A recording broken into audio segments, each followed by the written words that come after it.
Imagine watching Black Panther, Game of Thrones, or even Mission Impossible and thinking you're watching exotic locations around the world, not knowing you're actually looking at the same country, Morocco. What if I told you that while Hollywood was busy looking down on Africa, one small North African nation quietly became so good at making movies that Marvel, Netflix, and Disney now fight over who gets to film there first?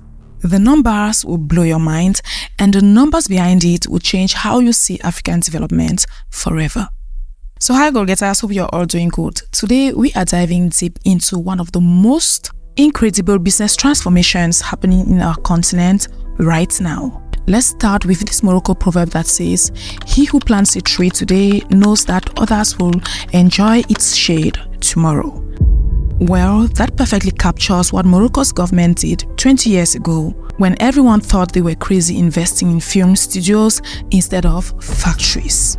Today, those crazy investments are generating over $120 million annually and making Morocco the most sought-after filming industry in the world. But here's what nobody is talking about.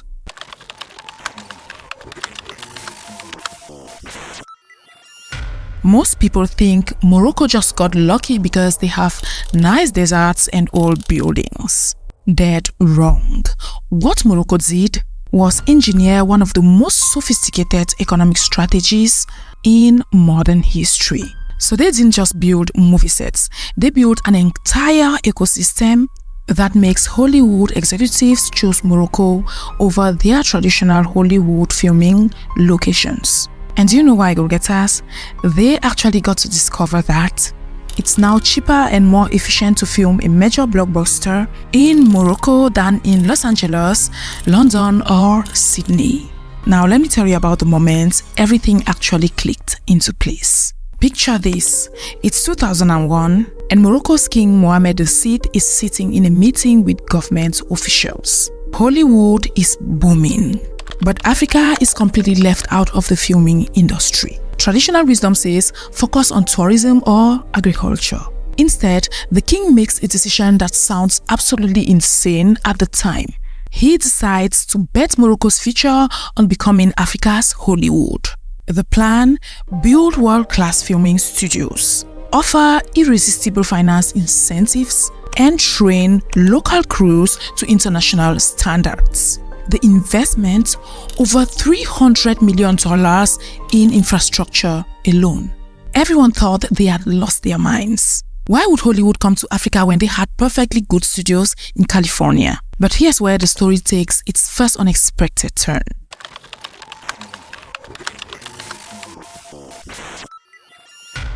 In 2004, everything changed when Ridley Scott chose Morocco to film Kingdom of Heaven, not because it was cheap, but because Morocco offered something that Hollywood couldn't get anywhere else. So what was that secret weapon? Morocco had transformed itself into a country where you could film ancient Rome in the morning, medieval Europe in the afternoon, and modern New York at night, all within a 50-mile radius. But that was just the beginning.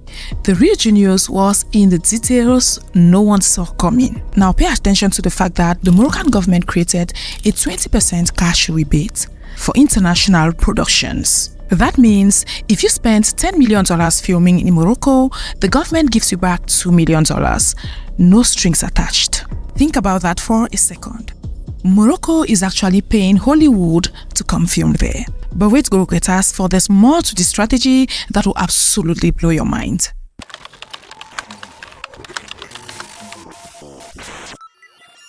So here's where Morocco's plan gets absolutely brilliant. Every international production that comes to Morocco has to hire 80% local crew. At first, these crews were inexperienced, which is quite understandable for people who are beginning in a particular sector. But today, as we speak, Moroccan film technicians are so skilled that Hollywood productions specifically request them for projects across the world. Let me put this in perspective. A Moroccan lighting technician, for instance, who started as an assistant in 2005, is now earning $50,000 per year working in international blockbusters. That's more than many engineers earn in developed countries. The numbers are staggering. As we speak, the film industry now employs over 30,000 Moroccans directly, with another 100,000 jobs in supporting industries. And by supporting industries, we are referring to things like hotels, restaurants, equipment rental, transportation. Entire economic ecosystems have sprung up around the film production. But here's the part that should make every African economist take notes. The real reason behind Morocco's success is something no one is talking about. But we'll get to that in just a moment.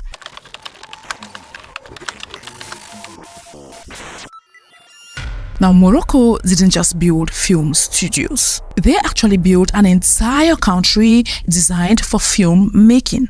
Atlas Studio in Ouarzazate isn't just a studio. It's a 322-acre complex that can replicate any historical period or geographical location. What you don't know is that the same backlot has been ancient Egypt for the Mummy, medieval England for Robin Hood, and Alien Planet for John Carter. But here's the game changer. While other countries were building studios, Morocco was building something much smarter.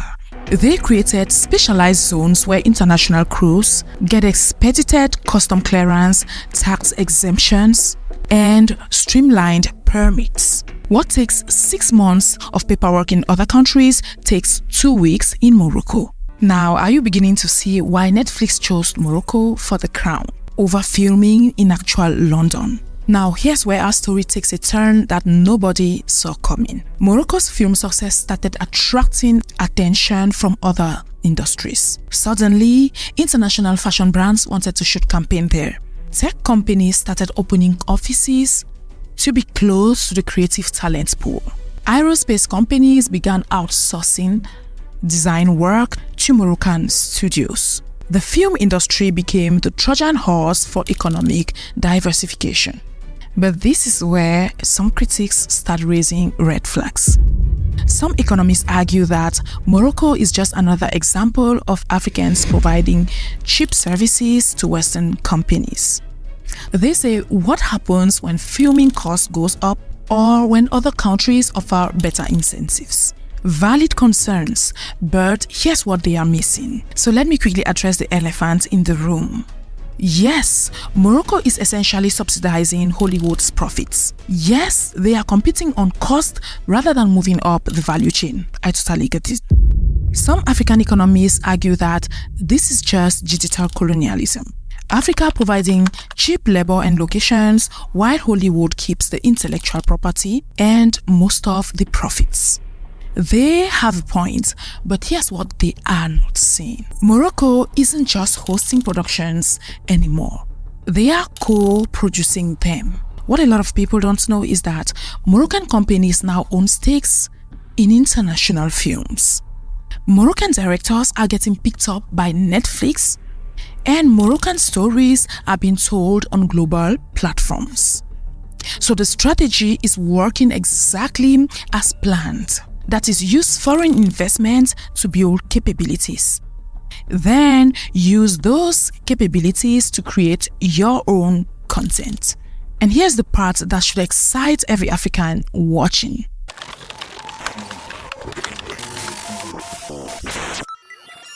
Morocco's success is inspiring a continent-wide movement. Nigeria's Hollywood, for instance, is partnering with Moroccan studios for higher budget productions. South Africa is upgrading its facilities to compete for international projects. And last but not the least, Kenya is developing its own film incentive programs. And for the African diaspora considering investment opportunities, pay attention to this trend. The African film industry is projected to be worth $20 billion by 2030. We are talking of billion with a B, but most importantly, this isn't just about entertainment. This is about Africa controlling its own narrative for the first time in centuries. When African technicians, directors, and producers work on international projects, they are not just earning money, but they are gaining skills and networks that will define the next generation of African media. Now, the question you should be asking yourself is, are you going to be part of the transformation or watch it from the sidelines?